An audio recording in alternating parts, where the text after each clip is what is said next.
Embryo transfer రోజు ఆ lady ఎటువంటి జాగ్రత్తలు తీసుకోవాలి వచ్చేటప్పుడు దీని గురించి ఎక్స్ప్లెయిన్ చేస్తాను. ఫస్ట్ మొదటిగా కొంతమంది ఏమనుకుంటారంటే ఎలా అయితే గుడ్లు తీసే రోజు మత్తు ఇచ్చి చేశారో ఖాళీ పొట్టలో వచ్చామో ఎంబ్రియో ట్రాన్స్ఫర్ ప్రొసీజర్ కి కూడా ఏమైనా ఖాళీ పొట్టలో రావాల్సి ఉంటుందా, ఏమైనా ఏమి తినకుండా రావాలా? అవసరం లేదండి. ఎందుకంటే చాలా మటుకు ఎంబ్రియో ట్రాన్స్ఫర్స్ మేము ఎటువంటి మత్తు ఇవ్వకుండా కాన్షియస్ గా ఉన్నప్పుడే చేస్తున్నాం కాబట్టి తను ఫాస్టింగ్ లేదా తినకుండా రావాల్సిన అవసరం లేదు.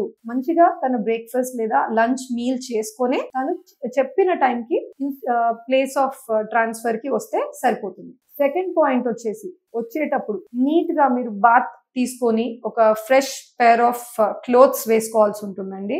మీరు ప్రీవియస్ క్లోత్స్ ఏమవుతుందంటే ఏమన్నా మీరు పర్ఫ్యూమ్స్ వాడినా ఏమన్నా లోషన్స్ వాడినా వాటన్నిటి ఎఫెక్ట్ పడుతుంది అనమాట. మనం చేసే ఎంబ్రియో ట్రాన్స్ఫర్ మీద నెగటివ్ గా ఎఫెక్ట్ పడుతుంది. ఆ రోజు మీరు లోషన్స్ కానీ పర్ఫ్యూమ్స్ కానీ ఏవి మీరు అప్లై చేసుకోకూడదు.